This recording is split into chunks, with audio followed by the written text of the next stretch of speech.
It works. I Sorry, I feel like I should have a better reason for that. Like, I read it on the internet and I know for certain they can be zero. No, it works. That's my reason.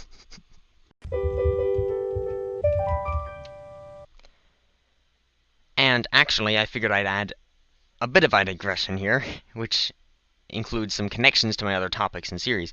I just briefly meant to mention that both Lagrange and Legendre, in fact, made strong efforts to prove Euclid's fifth postulate, also known as the parallel postulate.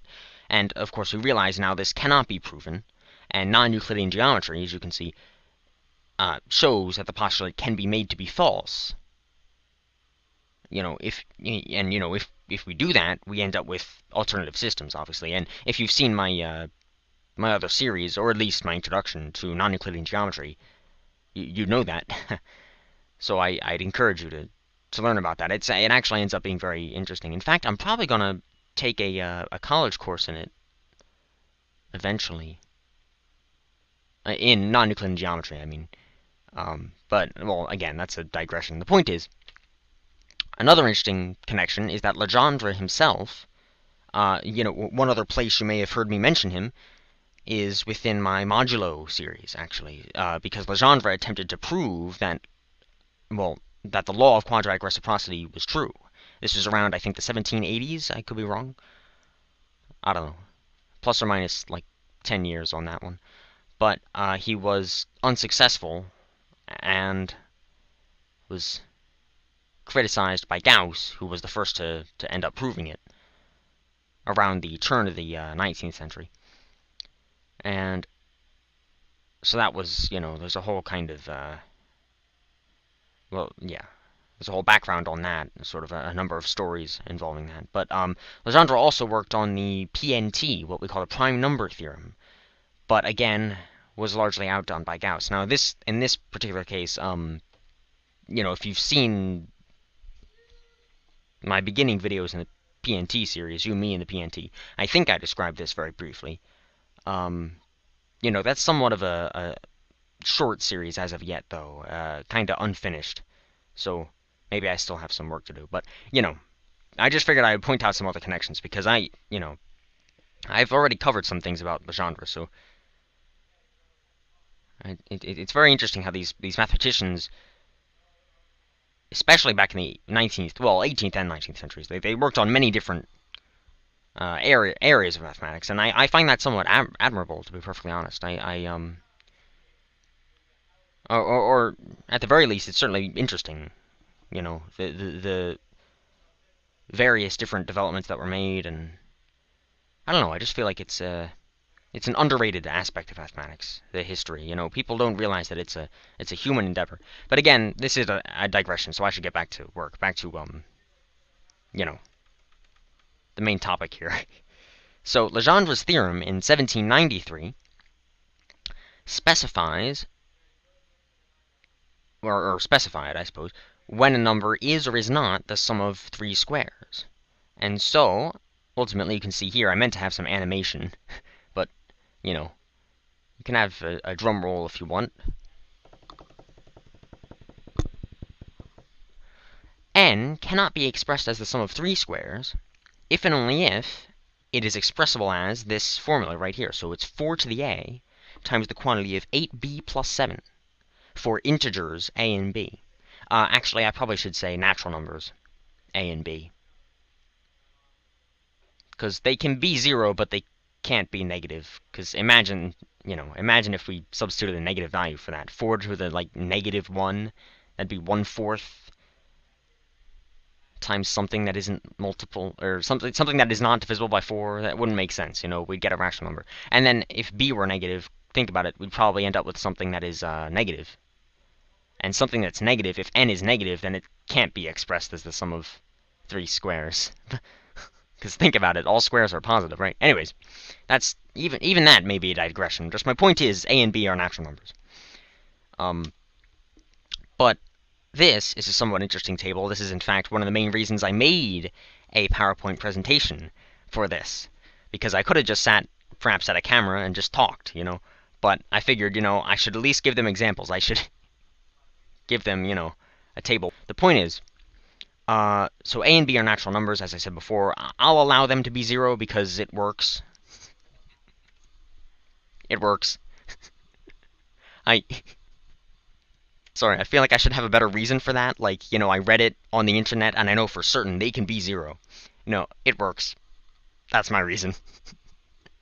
Because if you look at n, 7 is in fact the first integer that cannot be expressed as a sum of 3 squares, as I showed you earlier, and 15 is the next one, so there you go. Clearly a can be 0, and b can be 0 as well in that case. Oh, although that makes me wonder. I wonder if we had a equals 1 and b equals 0. Does that work? Let me check. This is sort of impromptu, I realize that, but that's 4 times 7, 28. Can 28 be... I don't think it can be expressed as a sum of 3 squares.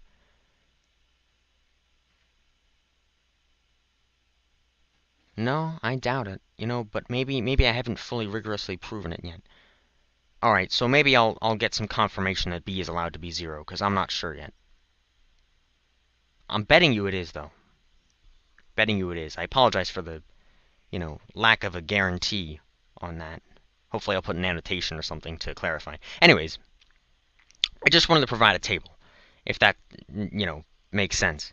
Where we can see on the final column here, n, is essentially a listing of many, obviously not all because it's infinite, it forms essentially an infinite set, and it's infinite. I almost want to say it's infinite in 2 dimensions, if that makes any sense, which is to say that both a and b are limitless in value. In other words, they can grow indefinitely large, and the result, which is n, is still, inexpressible as a sum of 3 squares. So there's two different numbers, a and b, natural numbers, that determine the value of n. But my main point was just to show you, several examples, as many as I could fit, essentially, in one page, of numbers that cannot be expressed as 3 squares. And this, of course, is probably what you guys were waiting for, if you've seen my previous video, which is my challenge problem, of course, to write the number 496 as the sum of 3 squares. And as you'll notice, of course, I'll switch back to here, you can see that 496 is right here. I don't know if you can see the cursor or not. Hopefully you can. But it's where a equals 2, b equals 3. And it's indeed listed in this table. So you know for sure now that it is not, by Legendre's theorem, in fact, that the number 496 is not representable as the sum of 3 squares. So it's technically not solvable. But I wanted to pose the question just to kind of get your mind thinking about these kinds of questions, because they're natural questions, It's the sorts of problems that human beings like to solve, and it's fun, it's interesting. But anyways, I should get back to the presentation. So we know for certain, my main point here is that by Lagrange's theorem, we know that 4 squares is the number, so to speak, the magic number, I suppose you could say, where we're guaranteed to be able to express any natural number if we sum 4 squares. 4 integer squares, I should say. But another question you might pose is how many representations are possible? In other words, in how many different representations is an individual natural number, say n, representable or expressible as the sum of 4 squares? And let's find out, shall we? Jacobi, another famous mathematician, particularly in the 19th century, Carl Gustav Jacob Jacobi, whose major works were in number theory using elliptic curves, in various other areas as well, some of which were developed also by Gauss, by the way. Felt the need to mention that for some reason. Things like continued fraction expansions, which I've made some videos on, and I certainly hope to continue that series, by the way. Well, this isn't about me, sorry. I should just get back to the history. So Jacobi, reciprocity laws, I also talked about that a fair bit. And if you've heard of something called the Jacobian determinant, particularly if you've done some, I suppose if you want to call it calculus 3, some of the more advanced calculus, or certainly linear algebra, things like that. And if you study the sort of like the intersection of those branches of mathematics, if you've done some studying there, then certainly you'll have heard of the Jacobian determinant, where we can take the determinant of a matrix of functions, essentially. And there's something called the Jacobi identity.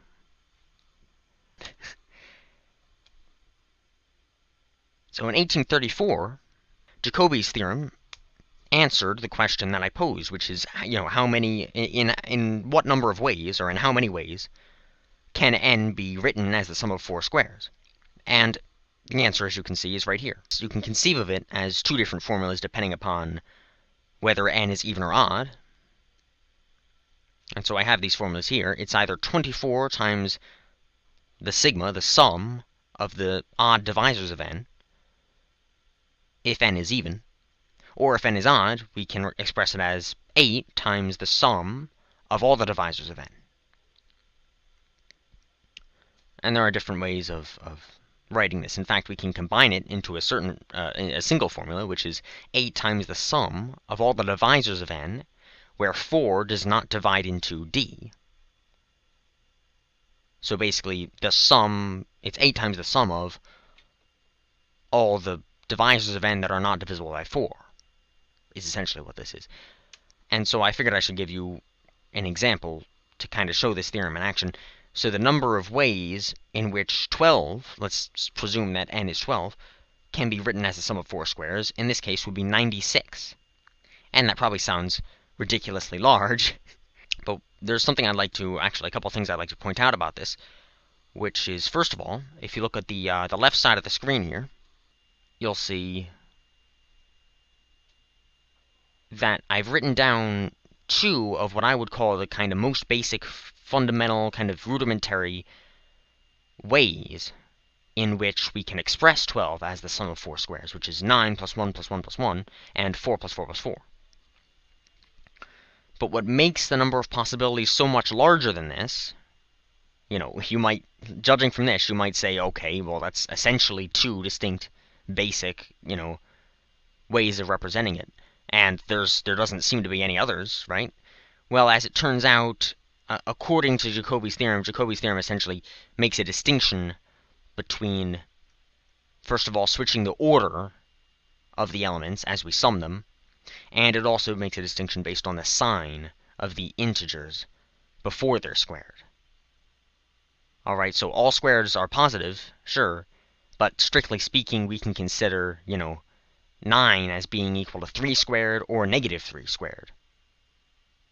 So, for those reasons, the number of possibilities are much larger than you might expect. Certainly larger than I expected. So this is, this theorem is capturing that kind of repeated nature, or I would call it a repeated nature, due to the fact that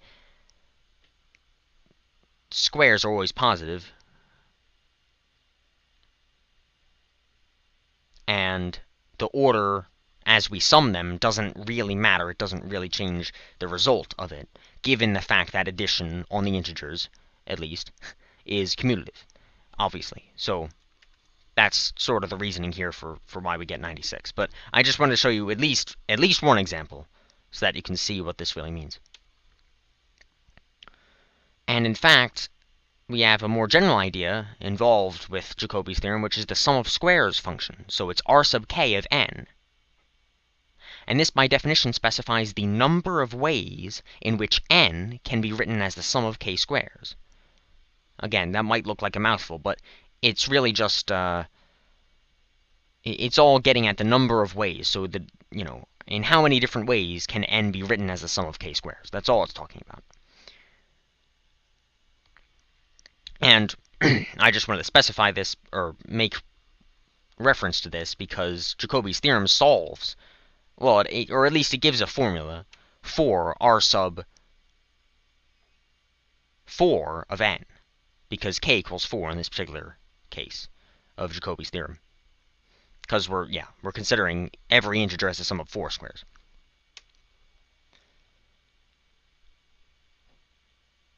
And then in 1911, we have a more recent development, which I will add later, Hopefully I can edit this part out. And if you have any questions or comments so far, then let me know in the comment section, obviously. And otherwise, stay tuned for part 2. Again, thank you very much for watching. And this is allLogarithmsEqual, signing out. Oh, also the sources, some of these sources I'll add in the description, because I have more of them that I didn't add. Alright, see ya.